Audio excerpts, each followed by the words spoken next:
G'day guys. So a lot of people have been asking me for my opinion on the ZeroTech Thrive HD Reflex sight.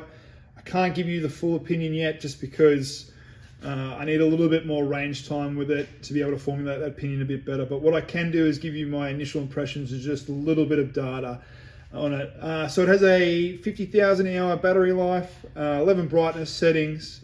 It also has the ability to turn itself off if it doesn't detect any movement after 3 minutes. And then as soon as it detects movement, it'll turn itself back on again, which is really good to see, just to conserve that battery life. It also comes with a rubber cover, or a rubber boot is what I would call it, protective cover for the lens, which is really good bit of kit. And it also has the battery housing on the outside that you can see here if it focuses a bit better. Having that on the outside is a must-have these days, just so that you don't have to dismount the optic and then remount it and then re-zero it every time that you need to replace a battery. For those that don't know, some of the old style red dots used to have the battery compartment on the underside of the red dot, so you'd have to fully dismount it to then replace the battery. So that is definitely a good option. The one thing that I don't like is the elevation and windage. They're a hex head screw, or a hex head key essentially, that to be able to make those adjustments. I prefer the older style, or not really the older style, I prefer the other style, which is just that little slit that you can put a little small screwdriver in, a 5-cent piece, or worst case scenario, a rim of the cartridge to be able to make those adjustments. When I went out to the range the other day, I accidentally packed the wrong hex head. I packed the one to be able to mount the pick rail, or mount the optic to the Picatinny rail, and that really stuffed me around. Yeah, I was a bit of a dumbass. However, I always pack small screwdrivers, or I have other means to be able to make those adjustments. The other thing that I found as well is when I made an adjustment, there was a bit of reticle bleed over from the adjustment.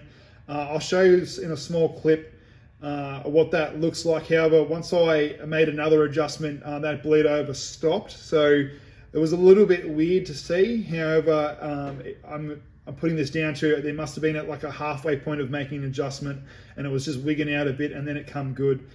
So hopefully I don't run into that fault again, but just be mindful of that. I just want to add as well, the bleed over that I mentioned earlier, it's quite possible as well that that's the light transmission coming back in from the other end. So from the outside reflecting back, and it's just reflecting the up adjustment and then and the arrow essentially. So it's quite possible that it's light transmission in a bright day as well. That's what's occurring. What I failed to mention as well is that it has 1 MOA adjustments per click. Mine's a 3 MOA red dot. You can get them in 6 MOA. I prefer the smaller dots. Also has a low and high profile mount. This is in the low profile mount, the low Picatinny mount. Can take it off that as well and put it on a pistol if you like. So far I've only ran into one real issue, and that comes down to user preference, being the hex heads. Again, I personally don't like them. People out there might like them. That's for you to decide. I'm really looking forward to going out to the range of this and just getting a little bit more time so I can form a better opinion for you guys. So cheers.